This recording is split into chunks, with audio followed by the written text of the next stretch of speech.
राहुल गांधी और कांग्रेस नेता प्रियंका गांधी ने 5 अगस्त को दिल्ली में अपने मुख्य कार्यालय के बाहर कुलियों के समूह से मुलाकात की। ये वीडियो देखिए। मैंने राहुल जी से बताया कि हम लोग देश के पूरे अलग अलग प्रदेशों से कुली आए हुए हैं और हमारी समस्या ये है कि 2008 में लालू जी ने हम लोगों को ग्रुप डी दी थी, जिससे हमारा घर चल रहा था उस वक्त। आज हमारे पास काम नहीं है, स्टेशनों पर काम खत्म हो चुका है। मोदी सरकार प्राइवेट जो मोटर वगैरह जो बैटरी कार वगैरह चलाती है, इससे हमारा काम समाप्त हो गया है। राहुल गांधी से हमने बताया है कि सर आप हमारी समस्या यही है कि हमें 2008 की तरह ग्रुप डी दी जाए। राहुल गांधी से बातचीत करते हुए रेलवे स्टेशन पर अब उनके लिए काम नहीं है, ऐसी बातें सामने आई। कुलियों का कहना था कि स्टेशन पर प्राइवेट बैटरी कार आने की वजह से उनके लिए बेरोजगारी की समस्या पैदा हुई है। हम लोग नहीं कमा पाते हैं, तो मैं आपके चैनल के माध्यम से भारत सरकार से आग्रह करना चाहता हूं कि 2008 वाली पॉलिसी ला के हम लोग को ग्रुप डी कर्मचारी का दर्जा दिया जा सके, ताकि हम लोग भी बाल बच्चे के साथ मान सम्मान की जिंदगी जी सके। सर, जो उनके सामने हमने अपने देश के कुलियों की समस्याओं को रखा, जो हमारी समस्याएं हैं, और हमारी बात को उन्होंने प्रमुखता से सुना है और उन्होंने ये भी कहा कि आप इसमें क्या चाहते हैं। तो हमने यही कहा कि हमारे देश की कुली का जो वजूद है वो खत्म होता जा रहा है, इसे बचाया जाए। उनके बचाने का इसका तरीका क्या है, तो मैंने कहा उसका तरीका यही है कि जिस तरीके से 2008 में एक पॉलिसी ला करके स्कूलों को एम्प्लॉय किया गया था, उसी तरीके से पॉलिसी ला करके एम्प्लॉय कर दिया जाए। क्योंकि आज रेलवे स्टेशनों को जो तकनीकी से जोड़ा जा रहा है और जिस तरीके से डेवलपमेंट बढ़ रहा है, चाहे एक्सीलेटर हो, बैटरी गाड़ियाँ हों और ई वैन हो, इसकी वजह से हमारा काम ख़त्म हो गया है।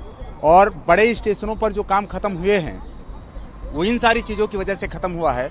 जो छोटे रेलवे स्टेशन हैं वहाँ पर इसलिए ख़त्म हो गया क्योंकि छोटे रेलवे स्टेशनों पर तमाम सारी टेक्नोलॉजी जैसे बैटरीज है और कम प्लेटफार्म में लोग बाहर आ जाते हैं। तो इसकी वजह से जब तक कोई इनके पास अर्निंग की व्यवस्था नहीं होगी तब तक इनका कुछ कायाकल्प नहीं होगा।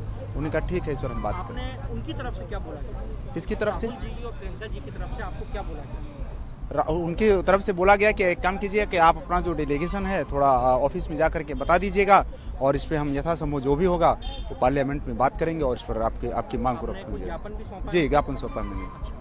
अंदर भी आपकी मुलाकात हुई? जी, अंदर नहीं, उनसे मुलाकात नहीं हुई। उनके और कुछ लोग थे, उन लोगों ने 2-3 लोग थे जो ड्राफ्टिंग कर रहे थे और बाकायदा बात कर रहे थे, कई सारी चीज़ें पूछ रहे थे और ये भी पूछ रहे थे कि कुलियों की मसले को किस तरीके से सॉल्व किया जा सकता है, उसके बारे में उन लोगों ने पूछा। तो हमने कई सारी चीज़ें बताई कि जैसे पार्सल है, पार्सल में आज पूरा पार्सल प्राइवेट में चला गया है, जिसका टेंडर हो रहा है। अगर जो बड़े रेलवे स्टेशन हैं वहाँ पर कुलियों को आप प्राइवेट में भी शिफ्ट कर सकते हैं, टेंडर का काम खत्म करके वहाँ पर रेगुलर कर सकते हैं। जैसे पहले एक परमानेंट एम्प्लॉय के तौर पर वहाँ वर्कर हुआ करता था। और दूसरा चीज़, छोटे रेलवे स्टेशनों पर बहुत सारे पद खाली हैं, वहाँ कहीं भी कुली को मर्ज कर दिया जाए या तो कुली में ही मर्ज कर दिया जाए। हमारा टोटल फोकस ये है कि कुली के लिए पैसे की ज़रूरत है और अब उनके पास पैसा कहीं से आता नहीं है। तो उन्होंने कहा ठीक है, वो ड्राफ्ट बना करके किए हैं और यही बात राहुल गांधी जी ने भी किया है कि ठीक है, हम इस पर देखते हैं आपका मसला कैसे सॉल्व हो सकता है।